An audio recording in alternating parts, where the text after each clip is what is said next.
नमस्कार बच्चों, मैं विजय। बच्चों, विजय सर क्लासेस में स्वागत है। आज BSc semester 3 physics, BSc physics semester 3 में आज हम देखने वाले हैं उत्क्रमणी और अनुत्क्रमणी प्रक्रम। ये उष्मागतिक निकाय के अंतर्गत है। बच्चों, उत्क्रमणी और अनुत्क्रमणीय वैसे भी आपने और पढ़ा भी है, ठीक है। तो आज की इस वीडियो लेक्चर में हम इसी के बारे में डिस्कस करेंगे। क्या होता है उत्क्रमणी प्रक्रम? वह प्रक्रम जिन्हें विपरीत क्रम में उन्हीं अवस्थाओं में पूरा किया जा सकता है जिन्हें हम सीधे क्रम में प्राप्त किए थे। यहां से गया, वहां से वापस आया, यह होता है उत्क्रमणी प्रक्रम। लेकिन यहां से गया, वहां से वापस आया भी, उसमें भी जहां पर आपने जिस रास्ते से गया, आपको उसी रास्ते से वापस आना है, तभी होगा उत्क्रमणी प्रक्रम, ठीक है। तो चलिए आइए आज की क्लास की शुरुआत करें, देखें आपको क्या मिलता है। और देखने के पहले हमारे इस चैनल को सब्सक्राइब जरूर कीजिएगा। साथ में आप लाइक और शेयर करना ना भूलें। और साथ में ये विजय सर क्लासेस ऐप है, उसको डाउनलोड कर लें, क्योंकि ये सब पीडीएफ जो है उसी के अंदर आना है, ठीक है बच्चों। तो चलिए आइए देखें उत्क्रमणी प्रक्रम और अनुत्क्रमणी प्रक्रम। तो सबसे पहले हम देखते हैं उत्क्रमणी प्रक्रम, ठीक है। यह होता है रिवर्सिबल प्रोसेस, उत्क्रमणी प्रक्रम। तो पहले हम डिफाइन कर देते हैं। वह प्रक्रम जिन्हें विपरीत क्रम में उन्हीं अवस्थाओं में पूरा किया जा सकता है जिन्हें सीधे क्रम में प्राप्त किया गया था, हम उन्हें क्या कहेंगे? उत्क्रमणी प्रक्रम कहते हैं। हम इसके लिए एक उष्मागतिक निकाय लेते हैं जिसमें ए स्थिति में क्या होता है? साम्यावस्था में है। आइए देखें, तब समझ में आएगा। पहले तो मैं आपको डेफिनेशन दे देता हूं, उसके बाद फिर देखेंगे। देखिए, वह प्रक्रम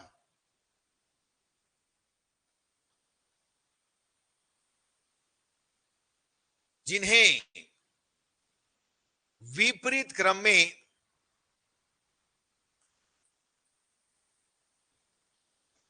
उन्हीं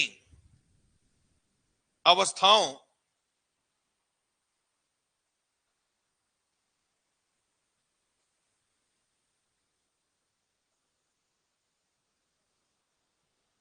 में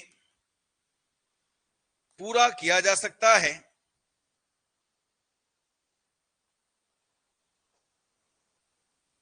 जिन्हें सीधे क्रम में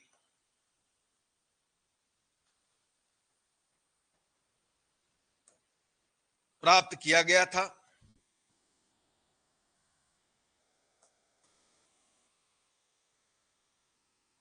उत्क्रमणी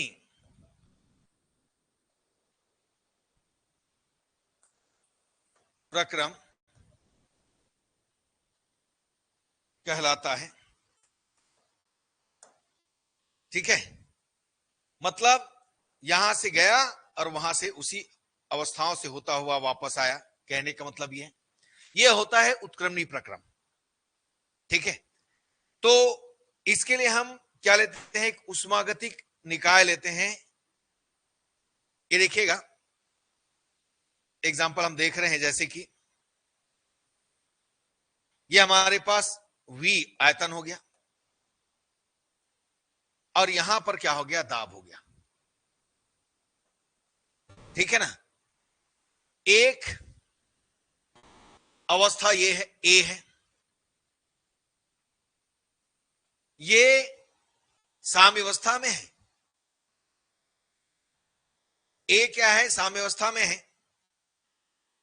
इस पर ध्यान देना, इस पर दाब प्रारंभिक प्रारंभिक के लिए हम क्या रिप्रेजेंट करते हैं? पीआई, याद रखिएगा, प्रारंभिक दाब पीआई, प्रारंभिक आयतन वीआई, और ताप यहां पर क्या है? टी है। ठीक, हम इसे डीक्यू उष्मा देते हैं, ध्यान देना, देते हैं, हम इन्हें डीक्यू उष्मा क्या करते हैं? देते हैं। जब डीक्यू उष्मा देते हैं तो यह इसके आंतरिक ऊर्जा में, माने हमने क्या दिया? डीक्यू उष्मा दिया, आंतरिक ऊर्जा में वृद्धि हुआ,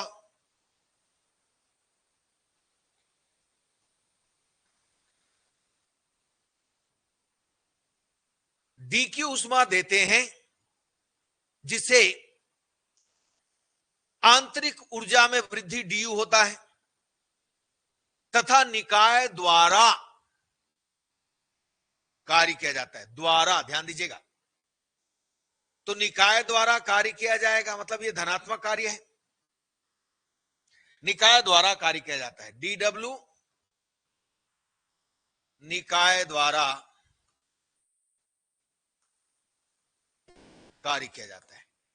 और इन परिस्थितियों से गुजर करके क्या करता है? ये कहां आ जाता है? ये बी अवस्था में आ जाता है। बी अवस्था में, ध्यान दीजिएगा, ये बी अवस्था में आ गया। और इस अवस्था में ये देखिए, दाब जो है, अंतिम दाब पी फाइनल, पीएफ, आयतन वीएफ, और ताप कितना है? टी, यानी एक अवस्था से दूसरा अवस्था में चले गया। अब हम क्या करते हैं? इस निकाय से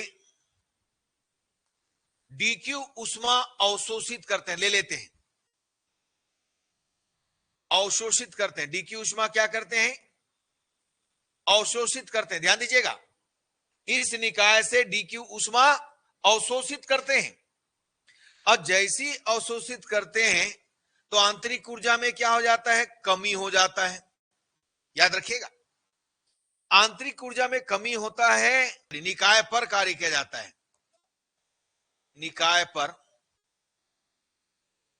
कार्य किया जाता है। जब निकाय पर कार्य किया जाता है तो वापस अपने प्रारंभिक अवस्था ए में आ जाता है। ये देखिए, उन्हीं अवस्थाओं से होता हुआ बी में आया, बी से उन्हीं अवस्थाओं से होता हुआ ए में गया। फिर से देखिए, हम यहां पर उष्मागतिक निकाय में एक अवस्था ए लिए जो साम्य अवस्था में है, इसका प्रारंभिक दाब पीआई, आयतन वीआई तथा ताप टी है। इसे डीक्यू उष्मा दी जाती है जिससे उसके आंतरिक ऊर्जा में वृद्धि होता है, डीयू, और निकाय द्वारा उस पर कार्य किया जाता है और वह बी अवस्था प्राप्त कर लेता है। क्या अवस्था प्राप्त करता है? बी अवस्था प्राप्त कर लेता है। और बी अवस्था पर दाब कितना है? पीएफ है। पीएफ मतलब फाइनल, अंतिम अवस्था, अंतिम दाब। और आयतन वीएफ तथा ताप टी है, ताप तो वही रहेगा। अब यहां पर आने के बाद डीक्यू उष्मा अवशोषित कर ली जाती है, माने ले लिया जाता है, डीक्यू उष्मा वापस ले लिया जाता है, जिससे उसके आंतरिक ऊर्जा में क्या हो जाता है? कमी हो जाता है, और निकाय पर डीडब्ल्यू कार्य किया जाता है, निकाय पर डीडब्ल्यू कार्य किया जाता है, और वह अपने प्रारंभिक अवस्था ए में आ जाता है। यही क्या है? उत्क्रमणी प्रक्रम है। याद रखिएगा बच्चों। तो चलिए हम लेते हैं यहां पर,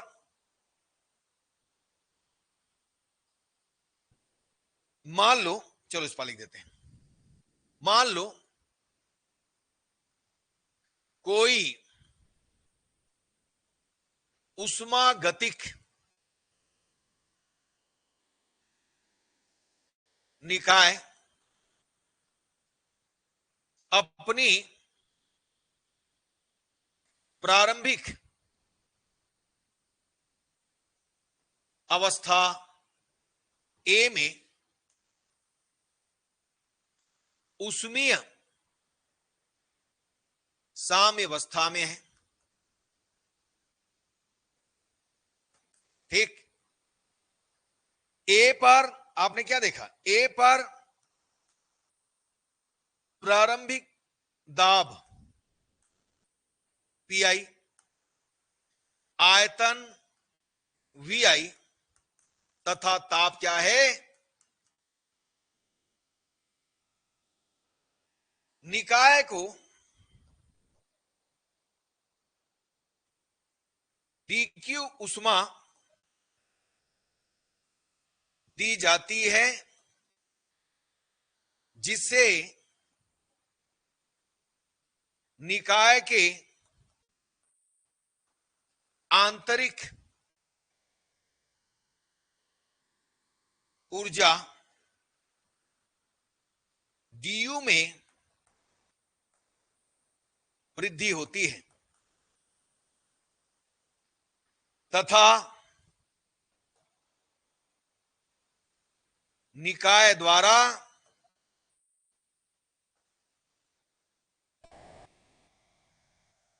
कार्य किया जाता है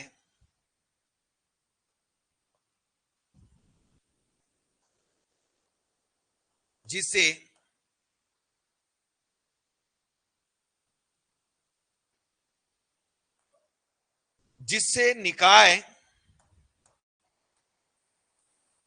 उष्मागतिक अवस्था बी में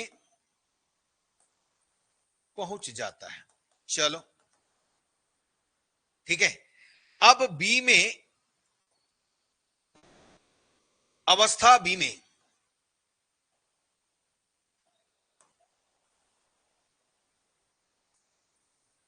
निकाय का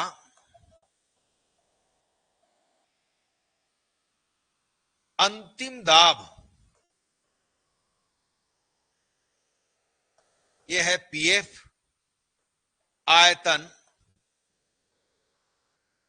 आयतन वीएफ तथा ताप क्या है, टी है। निकाय से डीक्यू उष्मा अवशोषित की जाती है, ली जाती है।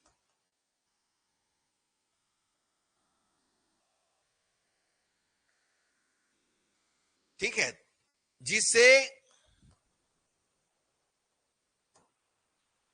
निकाय के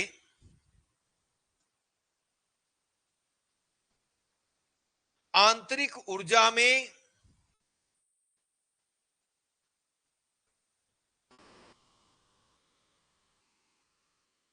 कमी होती है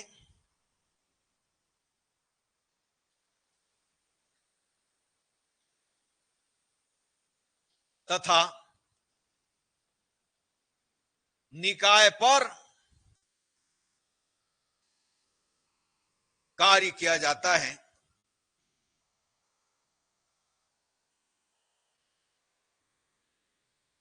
जिससे निकाय अपने प्रारंभिक अवस्था में पहुंच जाता है।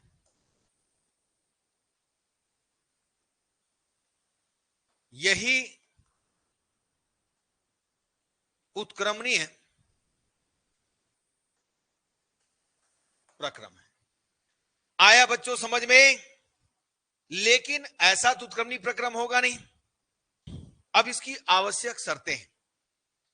तो उत्क्रमणीय प्रक्रम होने के लिए क्या क्या शर्त होना चाहिए? पहला तो होना चाहिए घर्षण है, श्यानता है तथा विकिरण है, चालन है, संवहन है। इसके द्वारा ऊर्जा की हानि, ऊर्जा की क्षय नहीं होना चाहिए। क्या बोला?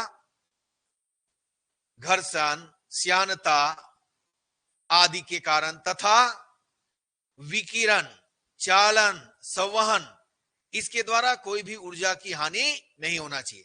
दूसरा होना चाहिए कि दाब और आयतन को धीरे धीरे धीरे धीरे, है ना, धीमी गति से परिवर्तित करना चाहिए। यदि ये दोनों कंडीशन है तभी उत्क्रमणी प्रक्रम होगा, अन्यथा उत्क्रमणी प्रक्रम नहीं होगा। वास्तव में उत्क्रमणी प्रक्रम संभव नहीं है, ये एक आदर्श मात्र है, ये आदर्श स्थिति कहते हैं। और इन्हीं आदर्श स्थितियों को वैज्ञानिक कारणों ने, है ना, कार्नो इंजन में उपयोग में लाया। आगे हम कार्नो इंजन देखेंगे। तो आइए शर्तों को जान लें। देखिए, शर्त पहला ध्यान दीजिएगा, किसी भी प्रक्रम में उत्क्रमणी होने के लिए आवश्यक है घर्षण है, श्यानता आदि के कारण चालन, विकिरण, संवहन आदि के द्वारा निकाय की ऊर्जा का क्षय नहीं होना चाहिए, हानि नहीं होना चाहिए। यही बताया मैंने। निकाय के दाब और आयतन में परिवर्तन बहुत ही धीमी गति से होना चाहिए, जिससे निकाय के बीच की सभी अवस्थाएं उष्मी साम्यावस्था में रहे। ठीक है, ये सभी अवस्थाएं जो है उष्मी साम्यावस्था में रहे, सब जगह ताप क्या होना चाहिए, टी होना चाहिए, यही कहना है। अब यहां पर मैंने कहा, वास्तव में कोई भी प्रक्रम उपयुक्त शर्तों का पूर्णतः पालन नहीं कर सकता, क्योंकि किसी भी प्रक्रम में उपयुक्त कारणों से कुछ ना कुछ ऊर्जा की हानि होती है, कुछ ना कुछ ऊर्जा का क्षय होता है। याद रखिएगा, माने जब हम चेंज करते हैं तो कुछ ना कुछ ऊर्जा हानि होती रहती है। तो अतः हम कहेंगे कि पूर्णतः उत्क्रमणी प्रक्रम व्यवहार में संभव नहीं है, यह केवल एक आदर्श मात्र है, यह एक आदर्श स्थिति है। उष्मा गतिकी के इस अवधारणा का बहुत अधिक महत्व है। इसी आधार पर वैज्ञानिक कारणों ने एक आदर्श उष्मा इंजन की कल्पना किया, जिसमें कोई ऊर्जा की हानि नहीं होती। एक अवस्था से दूसरी अवस्था, दूसरा से तीसरा, तीसरा से चौथा, फिर पहला, एक पूरा रोटेशन चलता है। आपने कारणों पढ़ा होगा क्लास 11 में। तो हम इन्हीं के थ्रू इसको क्या करेंगे, समझाएंगे। तो ये शर्त को भी ध्यान रखना इंपॉर्टेंट है, पूछे जाते हैं। ठीक, अब आता है अनुत्क्रमणी प्रक्रम। उत्क्रमणी प्रक्रम क्या, किसको कहेंगे? वह प्रक्रम जिसमें विपरीत क्रम में उन्हीं अवस्थाओं में पूरा नहीं किया जा सकता जिन्हें सीधे क्रम में पूरा किया जाता है। हम इसको क्या कहते हैं, अनुत्क्रमणी प्रक्रम कहते हैं। ठीक है, उस प्रक्रम को जिन्हें विपरीत क्रम में उन्हीं अवस्थाओं में पूरा नहीं किया जा सकता जिन्हें सीधे क्रम में पूरा किया था, इन्हें हम क्या कहते हैं, अनुत्क्रमणी प्रक्रम कहते हैं। ठीक है, लिख लेते हैं डेफिनेशन। वह प्रक्रम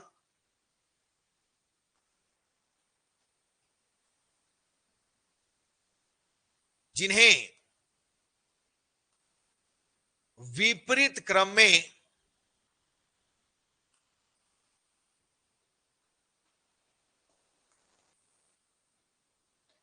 उन्हीं अवस्थाओं में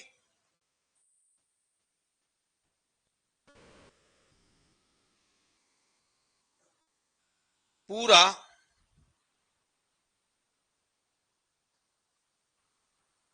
नहीं किया जा सकता,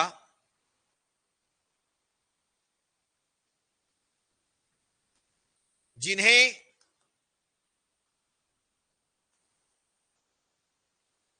सीधे क्रम में पूरा किया गया था।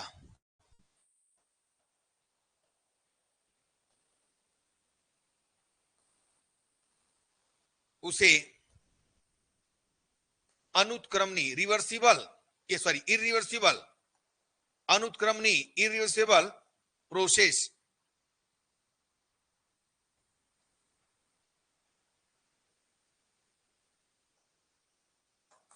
ठीक है।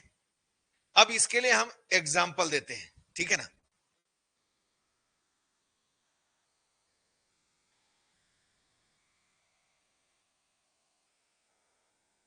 ये आयतन भी और ये दाब भी।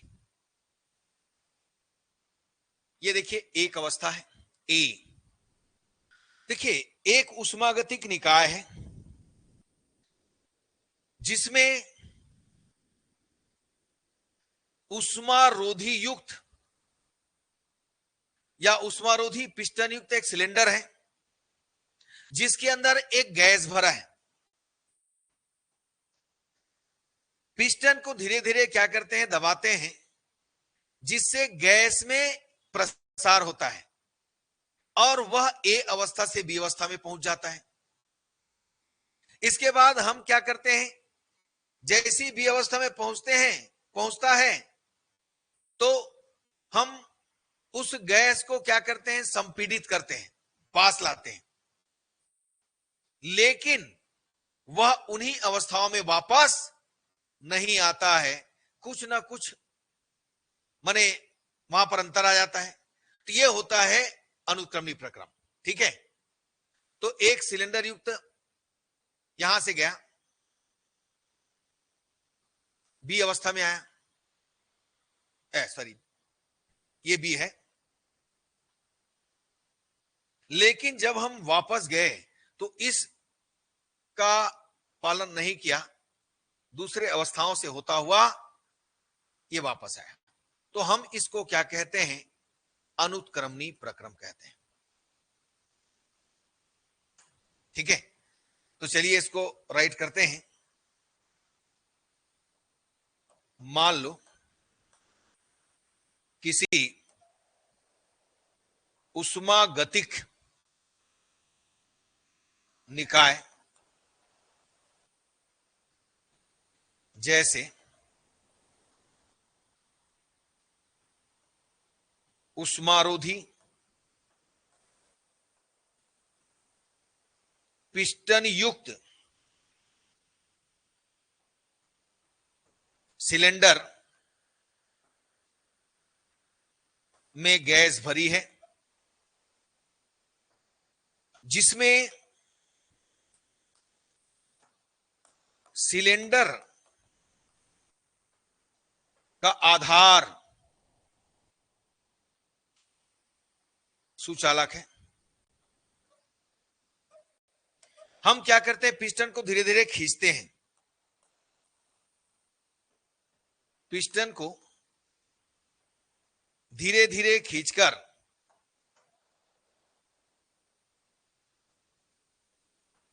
गैस में क्या करते हैं, प्रसार करते हैं, जिससे निकाय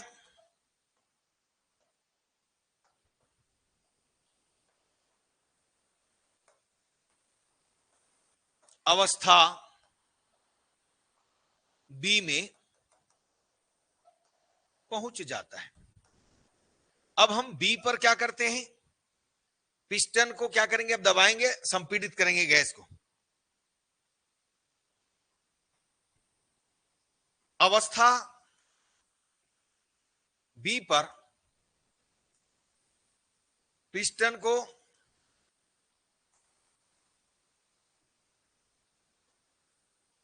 धीरे धीरे दबाते हुए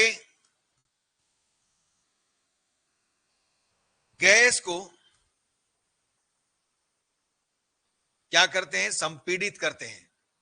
संपीड़ित मतलब पास, यानी पुराने पोजीशन में लाने की कोशिश करना, संपीड़ित करते हैं, जिससे गैस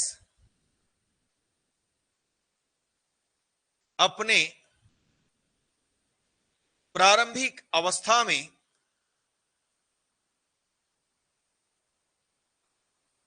वापस आ जाए,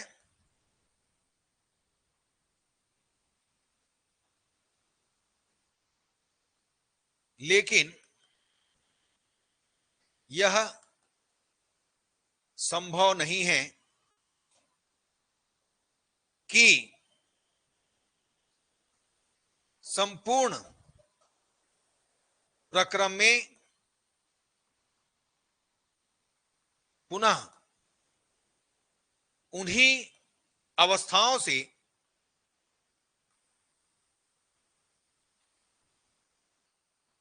गुजरे, चूंकि विपरीत क्रम में प्रत्येक बिंदु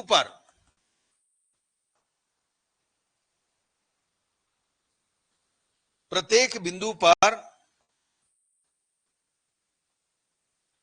निष्कासित ऊष्मा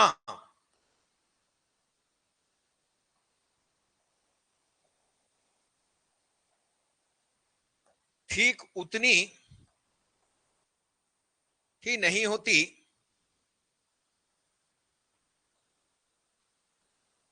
जितने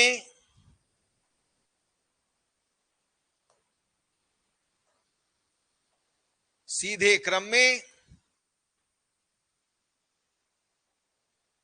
प्रत्येक बिंदु पर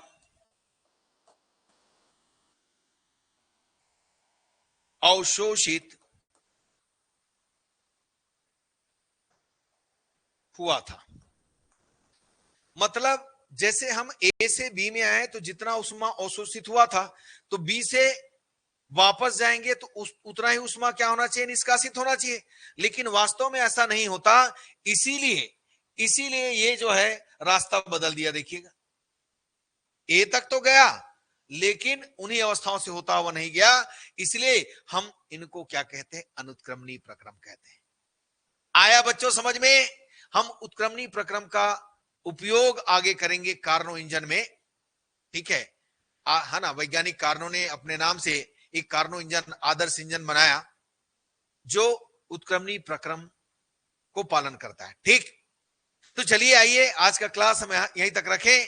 मुझे उम्मीद है बच्चों आपको समझ में आ रहा होगा, है ना। बढ़िया से नोट्स बनाते जाइए, प्रैक्टिस करते जाइए, बहुत अच्छा रहेगा, ठीक।